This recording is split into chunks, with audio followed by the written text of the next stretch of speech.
Bismillah. Ustad, may tatanong po sana. Ako, Ustad. Yung nagsala po kasi ako ng padjar noon. So, sa unang saf, may bakanting isang, magkakasya isang tao. So, dumiretso na ako dyan para mapuna.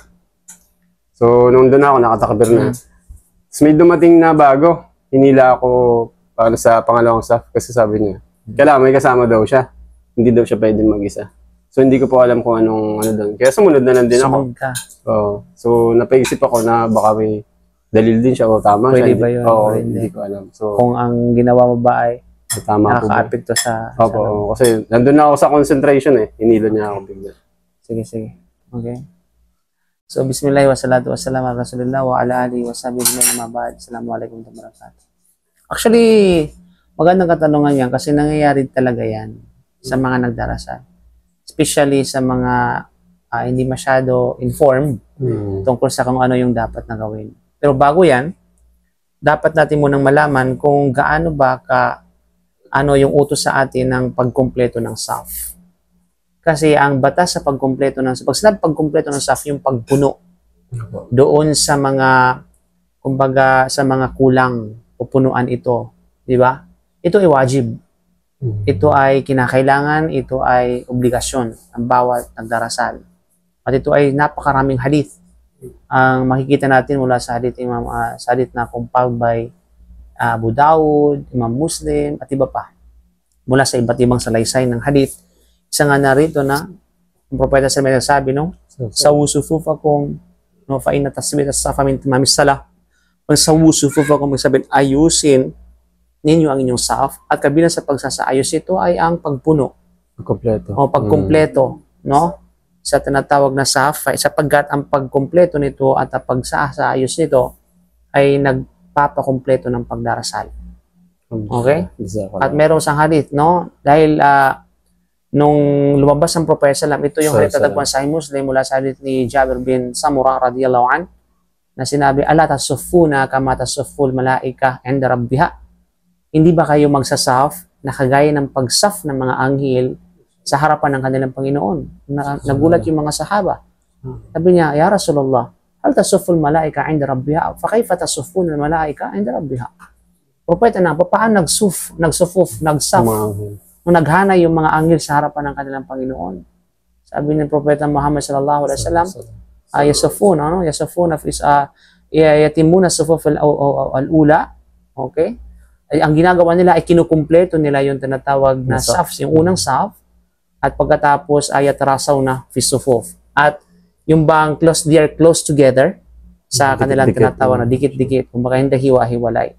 Dikit-dikit. Okay, kaya nga, dinefine ito sa isang salaysay ng hadith na wahadul manakib, yung tinatawag na which is yung pagdikitin ninyo ang inyong shoulder to shoulder.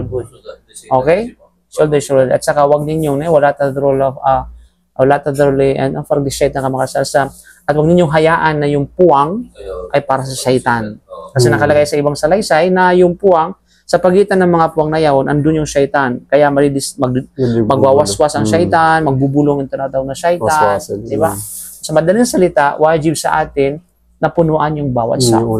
Okay? Nakalagay pa sa isang hadith where salam na ang ang unahin muna, punuan yung unang hanay, then sumayali, pagkatapos sunod.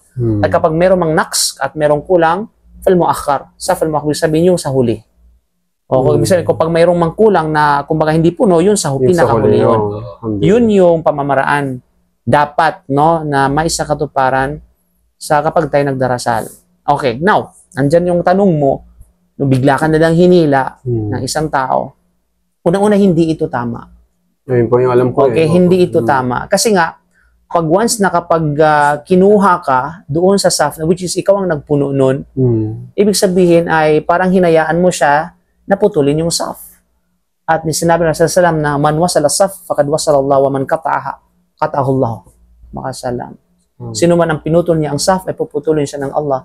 At kung sino man ang idudugtong niya ang saf, pupunuan siya ng Allah subhanahu wa ta'ala.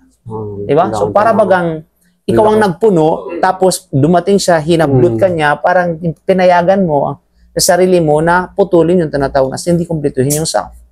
Di ba? So, hindi pwede yun. Hindi pwede na bigla ka na lang tinatawag na hihilain para putulin yung saf o para kumbaga magkaroon ng puwang ang saf. So, ito ay contradict sa tinatawag na tama sa katuruan ng Propeta Muhammad sallallahu alaihi wasallam. Pero kung naisa katuparan yan because of ignorance, dahil sa hindi alam ang batas, hindi naman nakaka-apekto sa validity ng salah. Inshallah. Okay? Hindi siya, still na valid pa rin ang salah. Subalit, meron na siyang violation sa bagay na yon. Okay? Kasi walang kaugnayan yung validity ng salah doon sa gawain na yon. Yung sabihin natin, kumbaga, ay hindi na-achieve yung complete na reward no sa tinatawag na pagdarasal na yes, may kasama yung tinatawag na ganap na saf. Okay? So ano gagawin dapat kapag gano'n? Okay, ano bang dapat? Ano bang remedy? Ano bang dapat? You know? Ngayon kapag may humila sa'yo, huwag kang pumayag. Hindi ka naman pwedeng pilitin niya, ganuhin ka. Kasi paghatak sa akin, may dumating na bago, wala, napunan na yung ano. O kung mayroong dumating na bago, ay pasalamat ka na po, naging ano yun. Kasi naging kompleto yun. Diba? So, wala nang problema. Pero what if kapag walang dumating? Mga ganang senaryo. Diba? So pag ba ganun, wag kang pumayag. Diba? Kahit anong mangyari, bahala ka dyan. Yun diba? Yung manindigan ka kung ano yung tinatawag na tama. Kasi ang iniisip kasi nila, na wala silang kasama sa sabihin natin dito sa tinatawag na sa dulo o kaya ba sa pinakalikod, which is yung pinakadulong hanay. Yun ang iniisip nila eh. Wala akong kailangan may akong kasama. So hindi pwede yun. Either ang gagawin mo, kung kunti lang sa pudong ka sa imam, tabi ng imam. Kung nakatitiyak ka na wala na talagang papasok. Diba? Pangalawa, kung nakatitiyak ka na mayroon pa naman papasok ng mga nagdarasal, mag-stick ka na mag-isa.